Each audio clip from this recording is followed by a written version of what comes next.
Hello guys, welcome to Star Mom Academy. बच्चों, आपका हमारी कोचिंग में बहुत बहुत स्वागत है। हमारी कोचिंग जो है कई सालों से लगातार चल रही है और जिसमें लगातार बच्चों को जो है कुछ ना कुछ गाइडेंस मिल रहा है। लेकिन हमारा जो ऑनलाइन वीडियो है ये अब जो है स्टार्टिंग हो गई। तो बच्चों, आपकी सेवा में जो है कक्षा 10 बोर्ड पेपर को ध्यान में रखते हुए जो है हम गणित का जो है पहला चैप्टर वास्तविक संख्या जिसको रियल नंबर कहते हैं उससे संबंधित मोस्ट इंपॉर्टेंट क्वेश्चन को बच्चों आपके सामने हम लाए हैं जो पेपर में हर प्रकार से पूछे जाते हैं। तो बच्चों, हम जो है चैप्टर की ओर चलते हैं। ठीक है बच्चों, आप देखना चाहेंगे क्वेश्चनों को। हेलो गाइस, मैंने जो है जो गणित का पहला चैप्टर है वास्तविक संख्या जिसको इंग्लिश में रियल नंबर बोलते हैं उसके जो मोस्ट इंपॉर्टेंट क्वेश्चन है उसको मैंने जो है एक एक करके सभी पेपरों से जो है छांट कर हमने एक क्वेश्चनों की श्रृंखला बनाई है जिसको बैक टू बैक जो है हम आपको जो है सॉल्विंग देने वाले हैं। तो बच्चों, आप देख सकते हैं हमने क्वेश्चनों को किस प्रकार जो है लिख ली है और इसको हम एक एक करके आपको जो सॉल्विंग देंगे। और ये बोर्ड परीक्षा में 100% मार्क्स दिलाने वाले क्वेश्चन हैं वास्तविक संख्याओं से संबंधित। तो बच्चों, हम इसकी सॉल्विंग देखते हैं बैक टू बैक।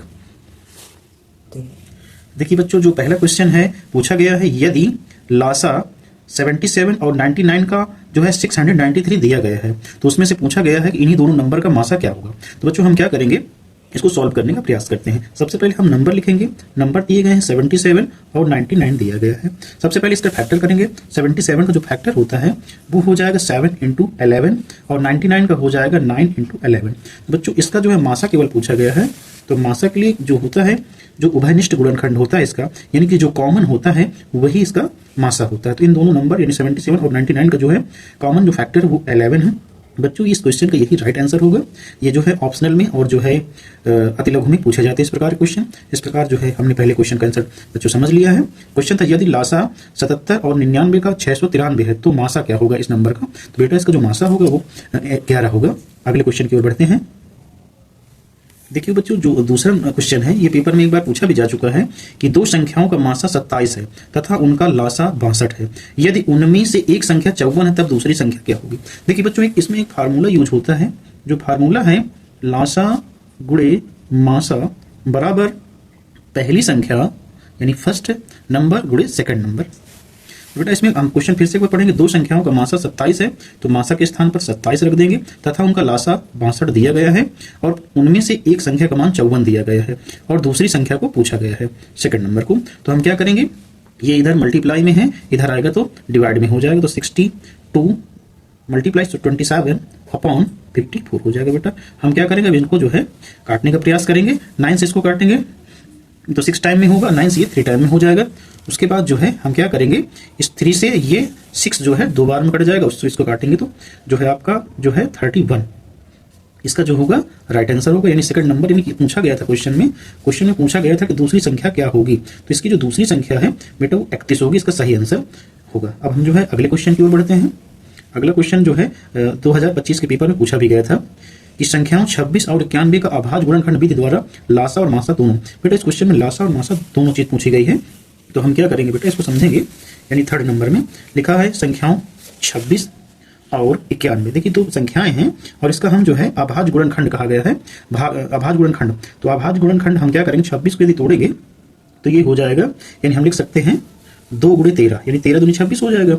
और 91 जो होता है तो ये हो जाएगा 7 × 13 3 13 7 91 होता है। अब इसमें बेटा देखो दोनों चीज पूछी गई है।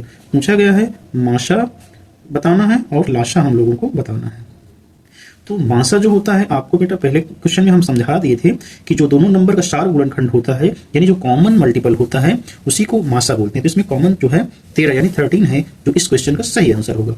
मासा के लिए प्रत्येक नंबर को बैक टू बैक रखते हैं। सबसे जो छोटा नंबर वो 2 है, उससे बड़ा 7 है और उसके बाद 13 है। अब इसका मल्टीप्लाई कर लेंगे, 13 7 91 और 91 का दुगना करेंगे तो 182 यानी 182 इसका सही आंसर आएगा। तो ये इसका लासा हो गया और ये मासा हो जाएगा। इसी प्रकार बेटा जो है आप लोग पेपर में इसको करेंगे। अब अगले क्वेश्चन की ओर बढ़ते हैं। देखिए बच्चों, जो अगला क्वेश्चन है उसमें पूछा गया संख्या 156 यानी 156 का अभाज्य गुणनखंड ज्ञात करना। हम इसको दो तरीके से बताएंगे, एक जो है भाग विधि द्वारा, एक जो है ट्री मेथड होता है यानी वृक्ष विधि, दोनों से बताएंगे। देखिए इसमें जो है यानी कि जो 156 है उसके अभाज्य गुणनखंड करेंगे। सबसे पहले छोटे नंबर से काटेंगे तो ये 78 में कटेगा, 78 को 2 से डिवाइड करेंगे 39 हो जाएगा। उसके बाद 39 को 3 से डिवाइड करेंगे तो ये जो है 13, उसके बाद 1, तो ये हो गया। बेटा इसमें हम आपको ट्री मेथड बताते हैं। ट्री मेथड क्या होता है, जैसे 156 दिया गया है तो सबसे छोटे नंबर यानी 2 से डिवाइड कर लेंगे इसको। 2 से अगर काटेंगे 156 को तो 2 से 3 14 हो जाएगा और इसमें 1 बचेगा तो यानी 16, तो 2 8 16 हो जाएगा। उसके बाद यदि हम 78 को काटना चाहें 2 से तो ये 2 3 6, उसके बाद 1 बच जाएगा, 2 9 18, 39 यानी कि 39 है। 39 को अब ये 2 से तो कटेगा नहीं तो हम क्या करेंगे 3 से काटेंगे, तो ये हो जाएगा 3 कम 3 और 3 3 को 9। अब 13 तो कटना नहीं है तो बेटा यहाँ से ब्रेक कर देंगे, ये आपका वृक्ष विधि होगा। तो हम इसको लिख सकते हैं 156 का जो अभाज्य गुणनखंड आया है वो है 2 × 2 × 3 और × 13। इसको हम लिख सकते हैं 2 की पावर 2 और गुणे में 3 और गुणे में 13। कभी कभी पेपर में इस प्रकार दे देता है तो हमें इस प्रकार जो है इसका अभाज्य गुणनखंड निकाल लेंगे। ये इसका जो है ट्री मेथड यानी वृक्ष विधि है, ये अभाज्य गुणनखंड यानी भाग विधि द्वारा है। बच्चों हमने दोनों मेथड से इसको सॉल्व कर दिया है, अच्छे से सीख लेंगे। देखिए बच्चों इसमें जो अगला क्वेश्चन है वो है 2 की घात 3 × 3 और × 5 तथा 2 की घात 3 × 3 का लासा ज्ञात करना। बच्चों हम इसमें लासा पूछा है और लासा मासा हम इसमें दोनों सीखेंगे। देखिए बच्चों इसमें जो है दिया गया 2 की घात 3 × 3 × 5 तथा 2 की घात 3 × 3 का लासा ज्ञात करना है। तो हम क्या करेंगे, इसको लिख लेंगे 2 की घात 3 × 3 × 5 तथा जो दूसरा नंबर दिया गया है वो है 2 की घात 3 × 3। अब इसमें जो है लासा के लिए हम क्या करते हैं, लासा इस क्वेश्चन में पूछा गया था और पेपर में आया हुआ क्वेश्चन है। तो इसमें क्या देखेंगे कि 2 की अधिकतम घात कितनी है, तो 2 की अधिकतम घात 3 है और 3 की अधिकतम घात 1 है यानी एक ही बार आया है और 5 एक बार आया है। तो ये आपका लासा हो गया। यदि हम सॉल्व करना चाहें इसे तो 2 की घात 3 का मान 8 होता है और ये 3 हो गया और ये 5। अब क्या करेंगे 8 × 40, 8 × 40 और 40 × 3 करेंगे तो ये आपका जो है 120 हो जाएगा। 8 × 40 4 3 12 120 हो जाएगा।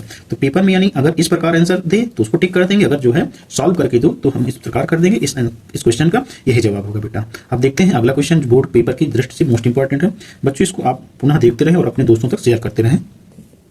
देखिए बच्चों जो अगला प्रश्न है उसमें पूछा गया है अभाज्य गुणनखंड विधि द्वारा निम्नलिखित पूर्णांकों के मासा तथा लासा ज्ञात करें, जिसमें से पहला क्वेश्चन है 12, 15, 21 तथा दूसरा है 8, 9 तथा 25। तो हम इसको एक एक करके सीखेंगे। बच्चों देखो हम आपको सॉल्विंग करके दिखा रहे हैं। तो इसमें पूछा गया है क्वेश्चन है इसमें 12 और उसके बाद जो है 15 और तथा 21। देखो दोस्तों इसमें जो है हम जो है इसका मासा लासा दोनों निकाल के दिखाएंगे। तो 12 देखिए बहुत बड़ा नंबर नहीं होता है तो इसका हम जो है ऐसे ही गुणनखंड कर सकते हैं। तो 12 करेंगे तो हो जाएगा 2 × 2 × 3। हम इसका मल्टीप्लाई करके देख भी लेंगे कि 12 हो रहा है, 2 दूनी 4 3 12 यानी हमने सही किया है। उसके बाद जो है 15 गुणनखंड करेंगे तो ये हो जाएगा 3 × 5, चेक कर लेंगे 5 3 15, हाँ ये भी सही है। उसके बाद 21 को यदि अभाज्य गुणनखंड करेंगे तो वो हो जाएगा 3 × 7 यानी 3 7 21, सही हुआ इसका मतलब। उसके बाद इसमें सबसे पहले हम लोग निकालेंगे मासा। मासा को इंग्लिश में कभी कभी पूछ लेता है तो इसी को कहते हैं SCF। तो अब क्या करेंगे इन तीनों नंबर में जो है सार्व गुणनखंड यानी कि जो कॉमन है उसको देखेंगे। तो सभी में कॉमन देखो बच्चों दिख रहा है कि इसमें तीनों में जो है 3 जो है आया हुआ है, तो इस इन नंबरों का जो मासा होगा 3 होगा। तथा यदि लासा निकालना चाहें तो लासा निकालने का सबसे अच्छा तरीका होता है 2 अधिकतम कितनी बार है, 2 बार है। उसके बाद 3 यानी कि एक ही बार आया है, यानी कि अलग अलग पद में नहीं देखते, उसको देखते हैं कि लगातार कितनी बार आया है। उसके बाद 5 एक ही बार है, उसके बाद 7 एक ही बार। अब इसका आपस में गुणा कर लेंगे। गुणा करने का सबसे अच्छा तरीका देखिए 7 × 35, 35 इसको अभी ब्रेक करते हैं यानी 7 × 35 दूनी 70 और 70 दूनी 140, 140 का तिगुना कर देंगे तो 140 यानी 14 × 42 420, इसका जो है 420 यानी कि सही आंसर हो जाएगा। इसमें हमने सीखा लासा निकालना और मासा निकालना, 3 नंबरों का सीखा बेटा, मोस्ट इंपोर्टेंट था। लेकिन बेटा अब जो है बहुत कठिन क्वेश्चन नहीं है, आप लोग जो है इसको सॉल्व करेंगे। सॉल्व करने के बाद जो है कमेंट पे आंसर बताएंगे इसका लासा मासा कितना आएगा। नंबर दिया गया 8, 9 तथा 25, इसका लासा और मासा दोनों ज्ञात करना है और ये 2024 बोर्ड पेपर में पूछा भी गया था किसी सेट में, उसी से हमने इसको नोट किया है। ठीक है बच्चों, आगे क्वेश्चन जो है सॉल्व करते हैं।